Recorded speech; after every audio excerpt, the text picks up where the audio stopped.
ICC champions ಟ್ರೋಫಿಯನ್ನ Bharat ತಂಡ ಗೆದ್ದು ಬೀಗಿದೆ. ಹೀಗಾಗಿ ದೇಶಾದ್ಯಂತ ಸಂಭ್ರಮ ಮನೆ ಮಾಡಿದೆ. ನ್ಯೂಜಿಲೆಂಡ್ ವಿರುದ್ಧ ಭಾರತಕ್ಕೆ ರೋಚಕ ಜಯ ಲಭಿಸಿದೆ. 49 ಓವರ್ಗಳಲ್ಲಿ 254 ರನ್ ಅನ್ನ ಬಾರಿಸಿದೆ ಟೀಂ ಇಂಡಿಯಾ. ದುಬೈನಲ್ಲಿ ಮುಗ್ಗರಿಸಿದ ಕಿವೀಸ್ ಪಡೆ.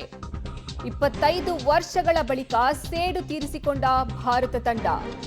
ಅರಬ್ಬರ ನಾಡಲ್ಲಿ ಅಟ್ಟಾಡಿಸಿದ ಬ್ಲೂ ಬಾಯ್ಸ್. ಭಾರತ ತಂಡ ಈಗ ಗೆದ್ದು ಬೀಗಿದೆ. ರೋಹಿತ್ ತೆಕ್ಕೆಗೆ ಮ್ಯಾನ್ ಆಫ್ ದಿ ಮ್ಯಾಚ್ ಲಭಿಸಿದೆ. ರೋಹಿತ್ ಶರ್ಮಾಗೆ ಮ್ಯಾನ್ ಆಫ್ ದಿ ಮ್ಯಾಚ್ ಸಿಕ್ಕಿದೆ. ಪಟಾಕಿಯನ್ನ ಸಿಡಿಸಿ ತಮಟೆ ಬಾರಿಸಿ ಭರ್ಜರಿಯನ್ನ ಸ್ಟೆಪ್ಸ್ ಹಾಕ್ತಿದ್ದಾರೆ ಫ್ಯಾನ್ಸ್. ನ್ಯೂಜಿಲೆಂಡ್ ವಿರುದ್ಧ ಭಾರತ ತಂಡಕ್ಕೆ ರೋಚಕ ಗೆಲುವು ಲಭಿಸಿದೆ. ಈ ಟೈಟ್ ಫೈಟ್ ನಲ್ಲಿ ಭಾರತ ಚಾಂಪಿಯನ್ ಆಗಿ ಹೊರಹೊಮ್ಮಿದೆ. ನೀವು ನೋಡ್ತಾ ಇರಬಹುದು ಭಾರತ ತಂಡದ ಸಂಭ್ರಮಾಚರಣೆಯನ್ನ. ಅವರು ಟ್ರೋಫಿಯನ್ನ ಎತ್ತಿ ಹಿಡಿದಿದ್ದಾರೆ. ಈ ವೈಟ್ ಬ್ಲೇಸರ್ಸ್ ನ ಎಲ್ಲಾ ತಂಡದವರು ಹಾಕೊಂಡು ಈ ಐಸಿಸಿ ಚಾಂಪಿಯನ್ಸ್ ಟ್ರೋಫಿಯಲ್ಲಿ ಇದೇ ಒಂದು ಸಿಗ್ನೇಚರ್, ಈ ವೈಟ್ ಬ್ಲೇಸರ್ ನ ಹಾಕೊಳ್ತಾರೆ ವಿನ್ನಿಂಗ್ ಟೀಮ್ ಅವರು. ಈ ಐಸಿಸಿ ಚಾಂಪಿಯನ್ಸ್ ಟ್ರೋಫಿಯನ್ನ ಎತ್ತಿ ಹಿಡಿದಿದೆ ಭಾರತ ತಂಡ.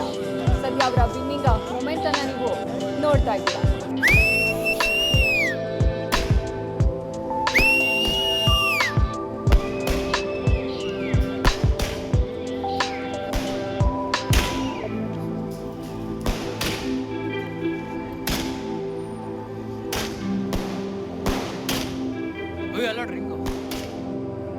ಈಗ ನೀವು ಬಳ್ಳಾರಿ ದೃಶ್ಯಾವಳಿಗಳನ್ನ ಗಮನಿಸ್ತಾ ಇದ್ದೀರಾ.